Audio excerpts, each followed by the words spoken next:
എല്ലാവർക്കും എൻ്റെ നമസ്കാരം.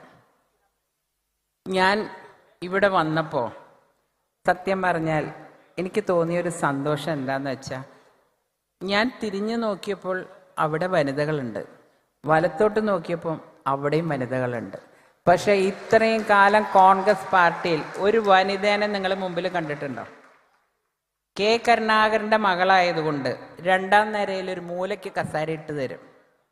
ബാക്കിയുള്ളവർ ഇരിക്കാൻ പെണ്ണുങ്ങളില്ലാത്തതുകൊണ്ട് അധികം മുഴുവൻ പുരുഷന്മാരാണ്. സ്ത്രീകളെ അപമാനിക്കുക, വേദനിപ്പിക്കുക, സങ്കടപ്പെടുത്തുക, ഇതെല്ലാം സഹിച്ച് നിന്നൊരാളാണ് ഞാൻ ഒരു പാർട്ടിയും ഇതുവരെ മാറിയിട്ടില്ല.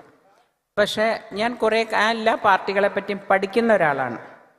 എന്നെ ആകർഷിച്ചത് മോദിജി തന്നെയാണ്. അദ്ദേഹം പറഞ്ഞ ഒരു വാക്ക്, എൻ്റെ കുടുംബം ഭാരതം.